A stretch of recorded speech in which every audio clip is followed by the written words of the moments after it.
Yan guys, second batch ng barbecue ni husband ngayon. Shish kebab, tapos hamburger and hotdog. Mayroon na siyang first batch na luto na, pero hindi ko na video. Mamaya ipapakita ko sa inyo.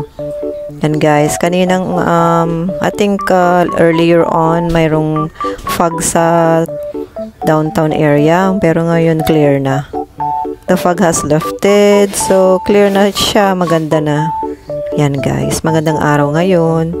It's warm outside, birds are chirping, and we're barbecuing. Sarap! Yan ang second batch, and this is the first batch here. It's the shish kebab. Luto na siya. Diba may makulay? Mayroon siyang cherry peppers, yellow peppers, cherry tomatoes pala, hindi cherry peppers. Tapos chicken breast. And then we have some more right here. Drumstick, tsaka chicken thigh. Yan, mahuhuli siya. Third batch. And guys, diba? Habang nagbabarbecue si husband, nagda-laundry naman ako. Ang dami kong laundry ngayon. I think it's like 6 loads. Yeah, sa kabisihan ko sa work, hindi na ako nakapag-laundry. And guys, samahan nyo ako mag-fold. Mag-fold dito ako sa sa bed ko dahil mas malawak siyang mag-fold. Walang folding dun sa baba.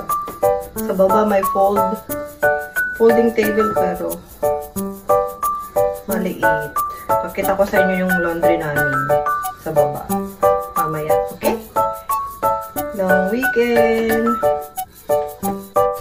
Pero okay lang, mabilis naman ako mag-fold guys. Bilisan na natin para maka-pick up natin yung second or third batch na laundry sa baba.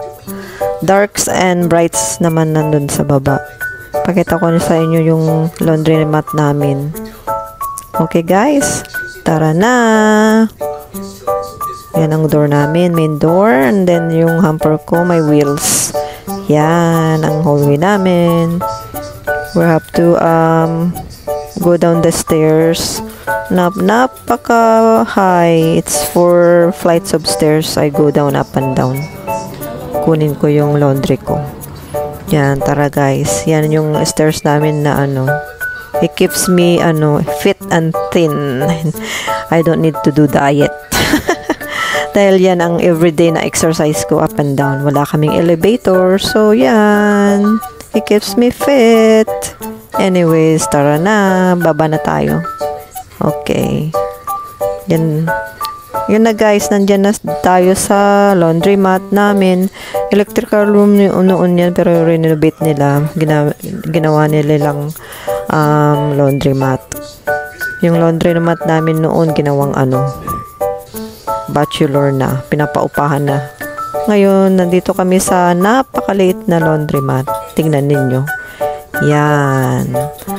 So, yung light nagto-turn on by itself kung papasok ka. Tapos, pag walang tao, nagto-turn off automatically. Yan, yung mga laundry mat namin. Meron kaming 2 washers and 3 dryers. Yan yung maliit na folding table. See how small it is? So, linalagyan namin guys ng yan. $3. 3 loonies. And then, 3 loonies din sa dryer. So, that means $3 sa washer, $3 sa dryer. So, $6 ang 1 load. Yun, 'di ba? $6 is a lot of money. Yan. Okay, guys, tapos na yung load natin sa washer. Naman natin. Take out natin para ma-dry natin malagay natin sa dryer. Yan.